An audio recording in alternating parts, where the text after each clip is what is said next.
warga di sebuah desa sering mengadakan pentas tari. Sebuah pertunjukan digelar bukan untuk menghibur orang-orang desa, melainkan untuk dipertontonkan kepada makhluk gaib penunggu hutan dengan tujuan agar dijauhkan dari segala keburukan musibah dan bencana. Kesyirikan yang dilakukan warga desa ini membuat desanya disebut sebagai Desa Penari.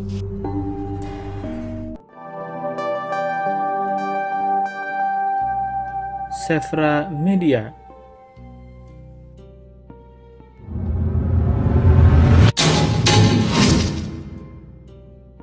Diceritakan bahwa di hutan tempat desa tersebut terdapat setan bernama Badarauhi, sesosok jin kafir yang berwujud setengah manusia setengah ular. Ini diyakini oleh warga sebagai penguasa hutan tersebut.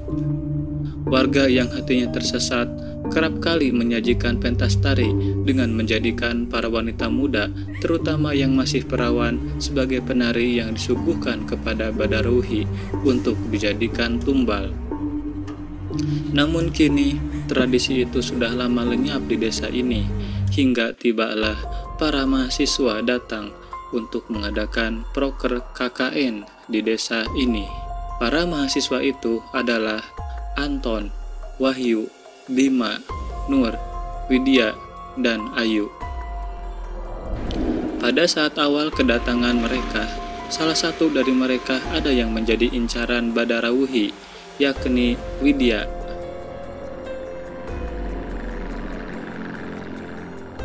Widya ini merupakan seorang perawan yang cantik yang memenuhi kriteria untuk dijadikan tumbal Badarauhi. Selain mengincar Widya, Badarauhi juga kerap kali memperhatikan gerak-gerik teman-teman Widya yang lain dengan tujuan mencari cara agar bisa menjadikan Widya sebagai tumbalnya. Berjalanlah mereka melaksanakan KKN di Desa Penari ini dengan dihiasi pengalaman-pengalaman mistis yang mereka rasakan.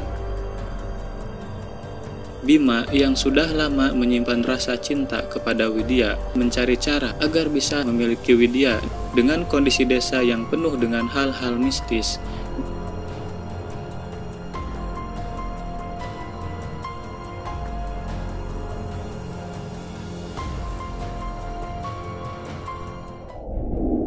Didapatilah oleh Badarauhi dua orang teman Widya yang bisa dimanfaatkan untuk mendapatkan Widya, yaitu Bima dan Ayu.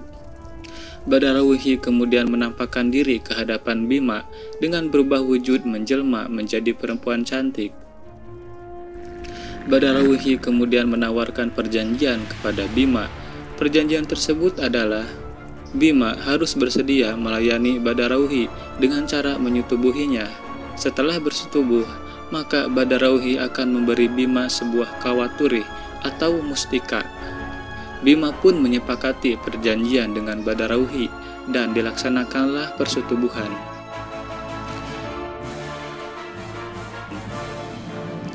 Diberilah Bima sebuah mustika oleh Badarauhi, dan untuk membuat Widya jatuh cinta kepada Bima, maka mustika itu harus diberikan kepada Widya.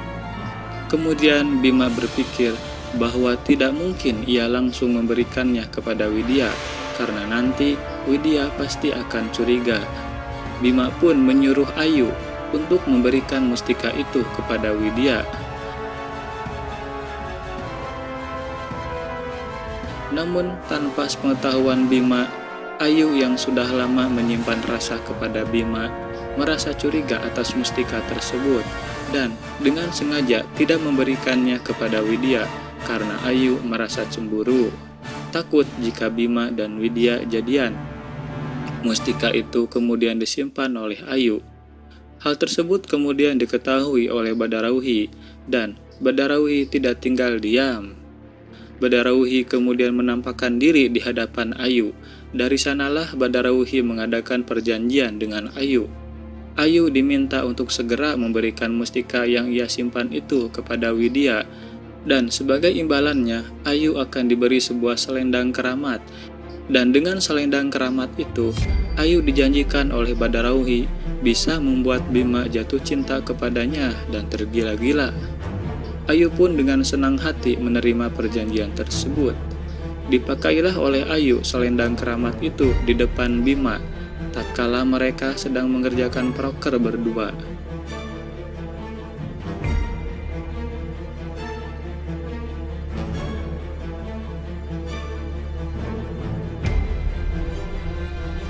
Tiba-tiba benarlah janji dari Badarauhi. Bima menjadi jatuh cinta kepada Ayu dan mereka langsung melakukan persetubuhan. Terjadilah mereka melakukan perzinahan dan perzinahan tersebut dilakukan di tempat keramat. Nur, seseorang yang memiliki latar belakang indigo, mempergoki Ayu dan Bima sedang berzina di tempat keramat itu.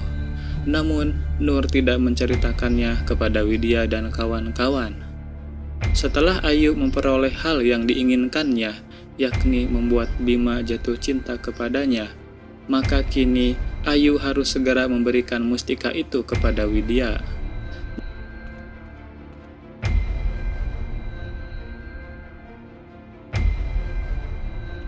Namun, mustika itu terlebih dahulu ditemukan oleh Nur beserta selendang keramatnya.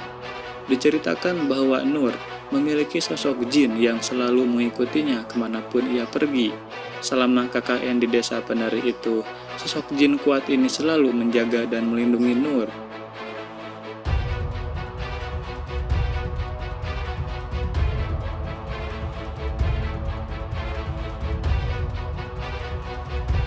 Disitalah mustika dan selendang keramat itu oleh Nur. Badarauhi kemudian murka karena tidak bisa mendapatkan Widya sebagai tumbal.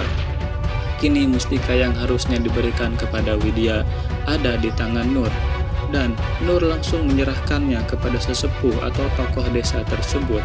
Setelah diketahui, ternyata mustika dan selendang itu dulunya sering digunakan untuk penari yang akan dijadikan tumbal. Sebenarnya, Nur juga memiliki kriteria untuk dijadikan tumbal, namun Badarauhi tidak bisa berkutik karena ia tidak mampu melawan jin penjaga Nur.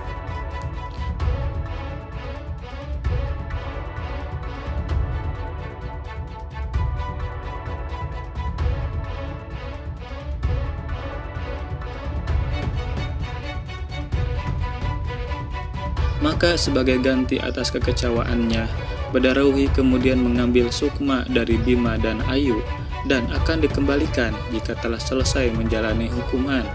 Dan hukumannya adalah Ayu harus menari untuk Badarauhi, sedangkan Bima harus kawin dengan Badarauhi di dunia jin.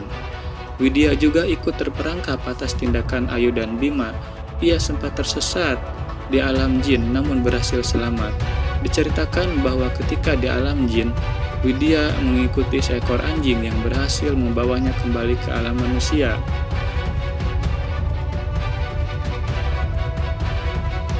Akhir cerita, tokoh sesepuh desa memberikan solusi atas kejadian yang menimpa Ayu dan Bima. Karena setelah kejadian itu, Ayu dan Bima menjadi tak sadarkan diri dengan kondisi badan Ayu kaku, memprihatinkan, sedangkan Bima selalu kejang-kejang. Sesepuh itu menyarankan agar Ayu dan Bima tetap berada di desa itu hingga sukmanya kembali, namun pihak keluarga tidak setuju dan tetap membawanya pulang. Dan akhirnya sukma Ayu dan Bima tidak kunjung kembali ke raganya hingga mereka meninggal setelah beberapa bulan.